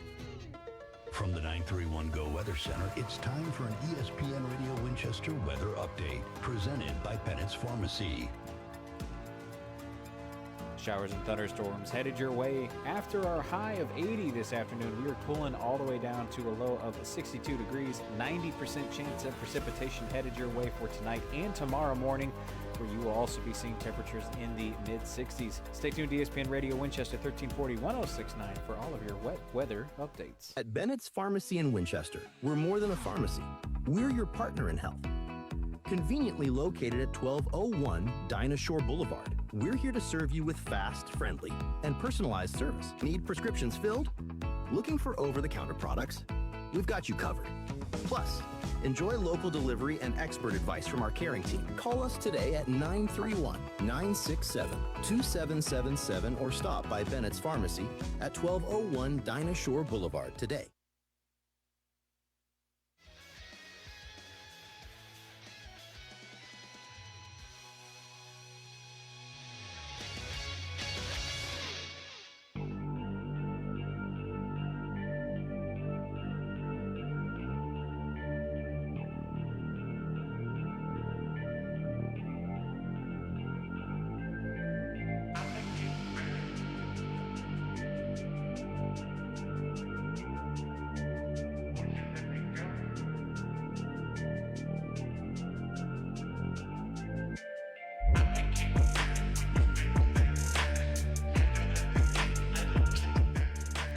Welcome back. ESPN Radio Winchester 1340-1069 Unleashed with Chewy, presented by our friends over there at Burroughs Termite and Pest Control. Jump in with us on the Hall Furniture Facebook stream like some of our friends have. Brett Crabtree jumped back in. My chat's not refreshing, so I'm having to do it manually. So if you guys are leaving comments, I'm not responding. That's why. But he did say that I was wrong, and that he wanted to know what the point of Tony Hawk Underground was. And you know what it was? It was to be freaking awesome, man. We'll talk about that tomorrow morning. Tomorrow morning show is going to be more video game focused. So if anybody wants to talk about some of the video games that meant something to them, think about that for tomorrow morning show. Jumping back into some more talk about Pixar, and I was sort of thinking about animation in general and where we're at, and I found this sort of list of the eras that Pixar had gone through and gave an interesting sort of perspective on where we are as far as cinema goes. And I think one of the big poisoners here is actually streaming, and I think most people understand that streaming has sort of been a cancer to the film industry in general, and I don't know if it's something that definitely not been a net positive, especially when you take streaming into mind when you're making a film. But found an interesting article here that did show Pixar eras, and I wanted to talk about them a little bit. We've got the Experimental Foundation from 1986 to 1994. This is when they were doing their short films and just sort of having some proof of concept stuff. This is where Luxo Jr., Red's Dream, Tin Toy, Knick Knack, a lot of those come from. If you don't know Luxo Jr., that is the ball bouncing as the lamp sort of thing that became Pixar's mascot a little bit later. And this is when they were going through the awkward stage of people trying to sort of figure out what was this? What are we doing with this? Is this a novelty? Is this an art? Is this a tool? How are we going to use this? Is it all of those things? And then basically from there, they went on from about 1995 to 2004, had their first run of theatrical movies with Toy Story, A Bug's Life, Toy Story 2, Monsters, Inc., Finding Nemo, and The Incredibles, all of which were both box office slams and critical successes. All of those having emotional cores and becoming classics in their own right. The entirety of every time that Pixar was releasing a film, it was basically almost like an instant classic. I mean, genuinely. It goes from, can animation work, to, is Pixar the best studio working? And this was the mid-90s, and you've got Disney fighting and DreamWorks fighting over here, and meanwhile Pixar literally can't miss. Their lowest and worst reviewed movie out of that time was A Bug's Life, and even then it still made grotesque amounts of money and still killed it critically. I mean, calling it the worst is just a numerical thing, where it's like it's still considered one of the greats as far as 90s go, and that CG because of its expandability, it went from toys and bugs and monsters and underwater worlds and superheroes. And when you're a film studio and you have that kind of flexibility, you're kind of invincible, especially when you have a team that's like willing to create and make interesting, good stories, regardless of the subject matter or what's featured visually. Like a lot of people don't know this. There's some directors who won't use certain techniques. They won't incorporate them. They won't consider them because it doesn't interest them, or they consider it below themselves. So you're not only sort of convincing these directors to come on, they're like, hey, if this doesn't work out, it can kind of go pretty bad anyway. Thankfully, they did get a lot of really great directors out of that time from other animations and brought them in on. And that was sort of like what I remember the most was that era. Those are the ones that I rewatched the most and that kind of thing. And they say coming up next was the third era of Pixar, where they had a cultural dominance, where this is when Cars, Ratatouille, WALL-E, Up, and Toy Story 3. This was Pixar at full confidence, where people were going here. They were going to every movie. I can tell you, I remember going and sitting down and watching every single one of these movies in the theaters, and I remember vividly every single one of these movies. Cars, I remember that. The impact that Cars had on young boys at that time cannot be understated. My friends and I collected every car we could find. We went together and we watched these movies together. There was a video game that came out with it. We played that. It had a death grip on young boys at the time. I wanted to get into racing all of a sudden. I do not care about NASCAR or racing or anything related, but because of that movie, I was like looking for radio stations with like racing on them and trying to sit and watch NASCAR because of it. Like, you don't get a movie that really inspires that kind of feeling anymore. Ratatouille was the same way. Now, again, Ratatouille never really spoke to me in the same way, but I still loved that movie. But it was a French cuisine sort of movie about the rat and that kind of thing. But it never held my attention the same way as some of the other ones did. WALL-E, however, totally changed the game for me. I actually think WALL-E is the best of these, of this era, personally. Up, I think, is the most emotionally impactful, but I think WALL-E is my personal favorite. And you want to talk about like emotional cores? WALL-E, Up, Toy Story 3. Man, 3 strikes you're out for emotional connection. Up, we talked about that this morning, about how it destroyed us in that first, opening montage. And I know that everyone watching who saw that for the first time, I mean, it is hard to sit through. You know what I mean? And they didn't use any dialogue. It was done through a montage. And you sit there and you watch it, and it's like this. It is shocking how devastating they were able to do for just through visual storytelling. And then don't even get us started with Toy Story 3. By the time I was Toy Story 3, I was getting to the age that that the main character was, and giving the toys away. Like, Toy Story 3 was a great movie. It destroyed my parents more than anything else, and my friends' parents more than anything else. You had people in their 40s and 50s just in tears because their kids, like, it was timed so perfectly too, because the kids who grew up watching Toy Story, many of them were out there working on Toy Story now, and watching them grow up and move away, and it just destroyed these parents. And it was at a time where Toy Story 3 really did sort of almost close a chapter for Pixar, in my opinion, to not necessarily to bad movies, but they were never really the same after that. Where after Toy Story 3, it was almost like they were going to focus on the next generation, where they put to rest sort of the design styles and techniques and storytelling items. I don't know if this is an official thing, but tell me if you guys also agree with this in the chat here in the Hall Furniture Facebook stream. Did you feel that change as well with Toy Story 3, or was it earlier for you? Brett Crabtree says he's totally rage baiting me. He's never even played it. All right, Brett, I'll remember that tomorrow. I will remember that tomorrow. I will see you tomorrow morning, and I expect you to do the same to Joe Abraham. No, Tony Hawk Underground 2, though. If you haven't played it, Brett, I think you would actually probably like it if you like those kinds of games. Worked. You happy? No, but in all seriousness, after Toy Story 3, did anyone else feel an emotional difference after the next foray of Pixar movies? Because I remember it being so good that it was a little weird that like all three of them had done that well, sort of like Lord of the Rings or like John Wick, where all three movies were all pretty decent in a row, and you sit there and you're like, whoa, that's a little strange. But then this article goes on to say Era 4, the sequel and uncertainty era. This is where we got Cars 2, Brave, Monsters University, Inside Out, The Good Dinosaur, Finding Dory, Cars 3, Coco, Incredibles 2, and Toy Story 4. For me personally, this is where it falls apart.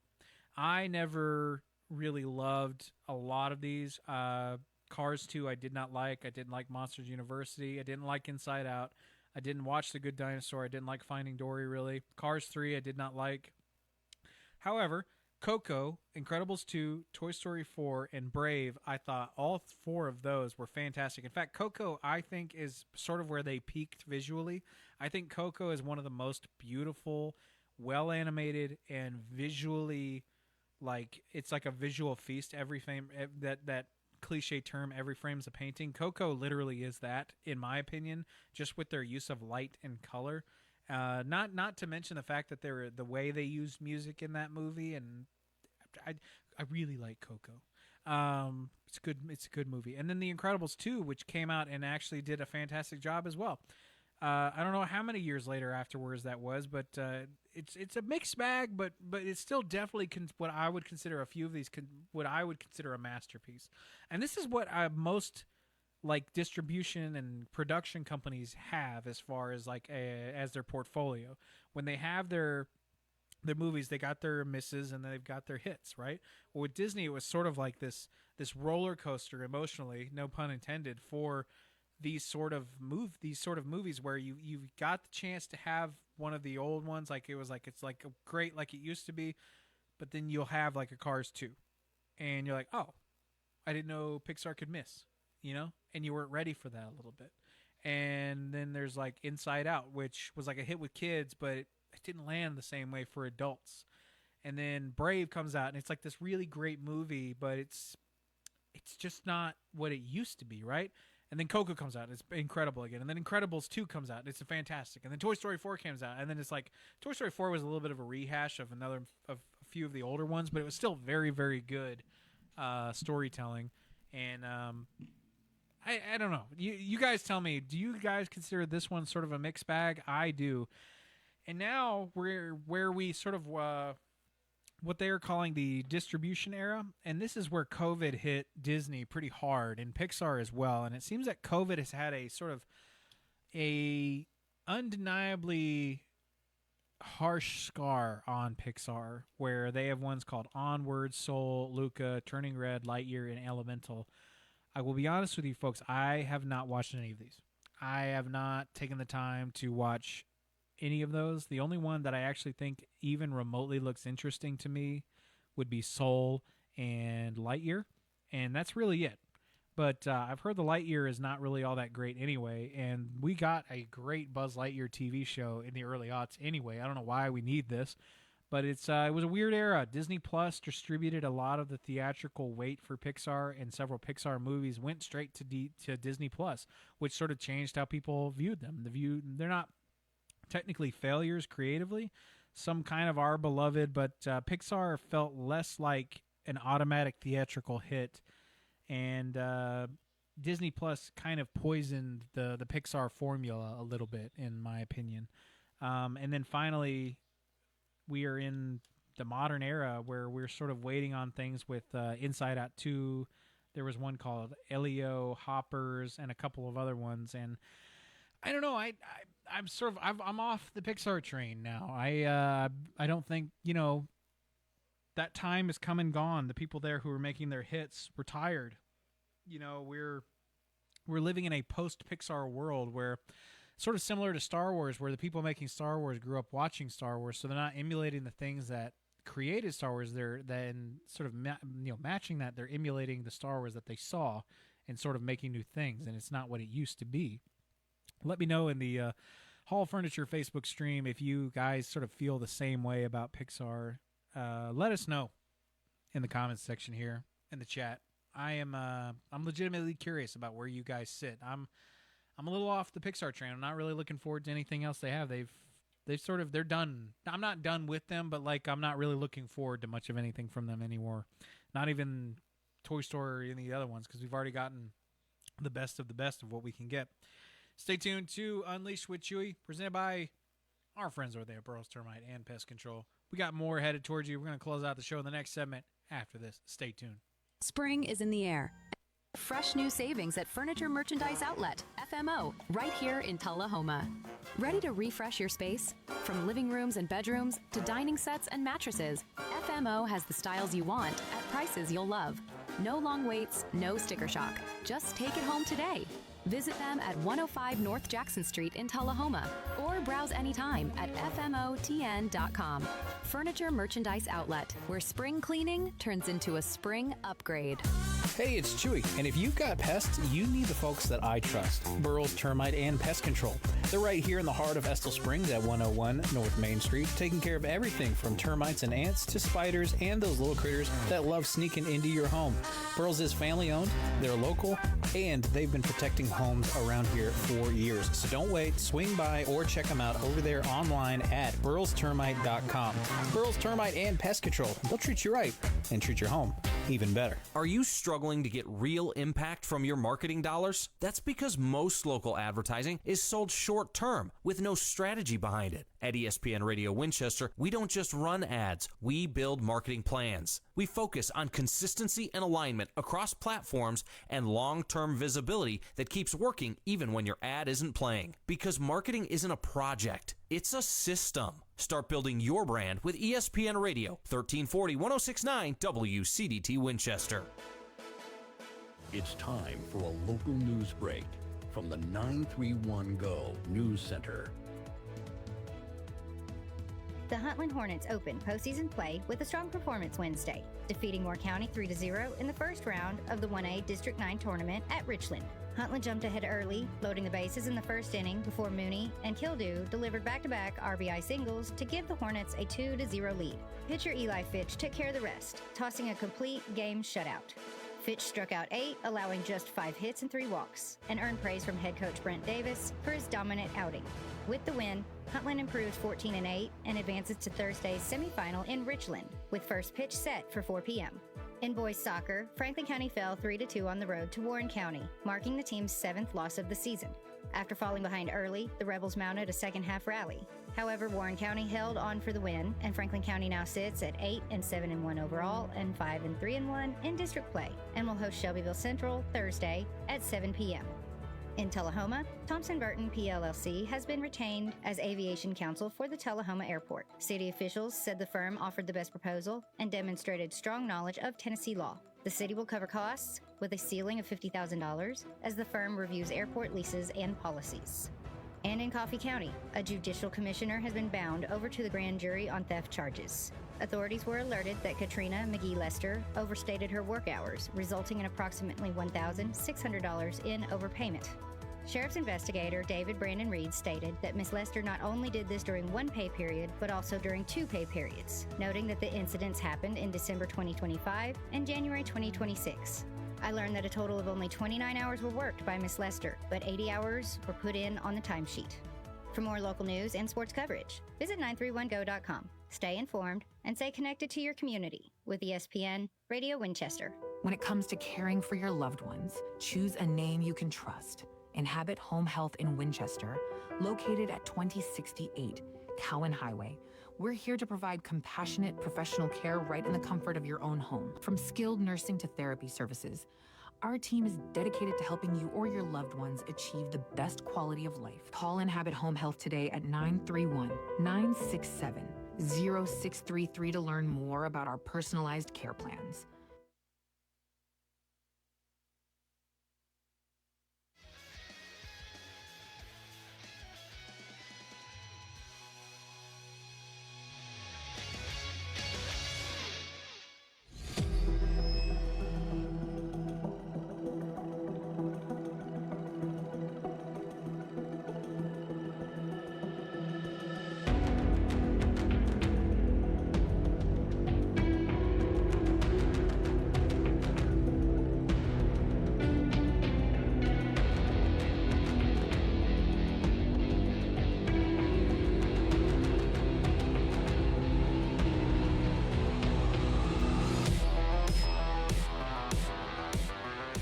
Welcome back, ladies and gentlemen, to Unleashed with Chewy, presented by our friends over there at Burroughs Termite and Pest Control.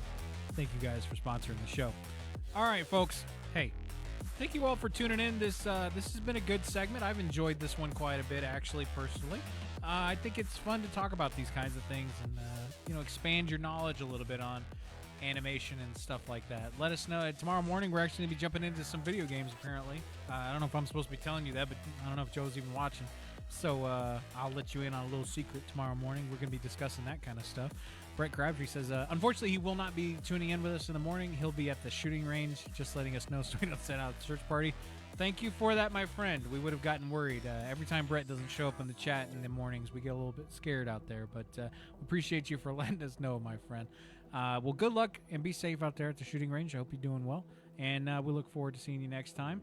All right, on Monday that will be. Well, thank you all for tuning in. This has been a fun topic, talking about animation. I hope maybe you learned something, or maybe you got a little bit extra knowledge. But and again, let us know if you got some opinions on animation and stuff like that. Let us know in the Hall Furniture Facebook stream. Animations can be comedy, fantasy, horror, musicals, superheroes, sci-fi, tragedies, satires, therapy with colors. It's a medium for basically anything. My personal favorite for when it comes to musicals, and I think the only time you should ever do a movie musical is in an animation film. And I still stand by this. Musicals work better in animation than they do in a single regular live-action film, because animation, the world is already heightened. The crab is singing under the sea makes sense. The candlestick singing makes sense. An ogre and a donkey and a skeleton singing makes sense. When a regular person kind of does it, it sort of brings you out of it a little bit. And again, that's just my opinion, folks. I am curious to see where everyone else lands on this personally. But let us know in the Hall Furniture Facebook stream. Do you have a favorite? What was the one that maybe made the biggest impact on you?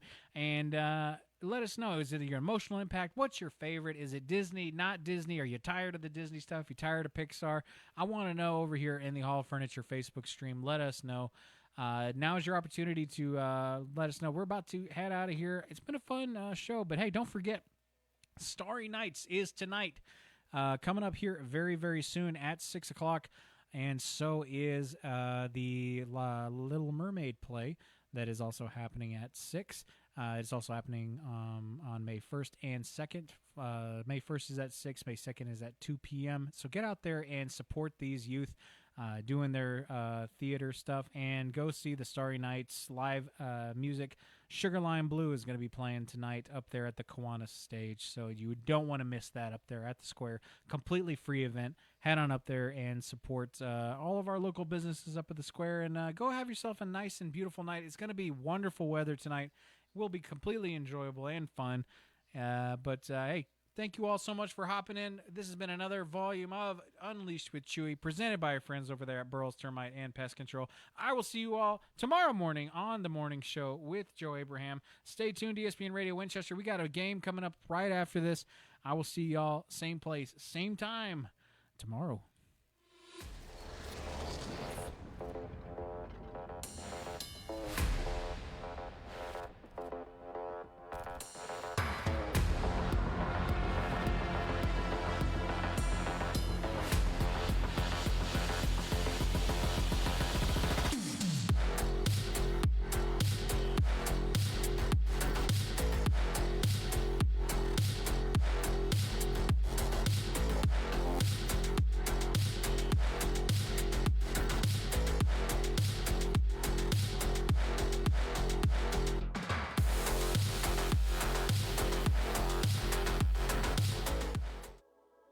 It's now time for your obituaries on ESPN Radio Winchester.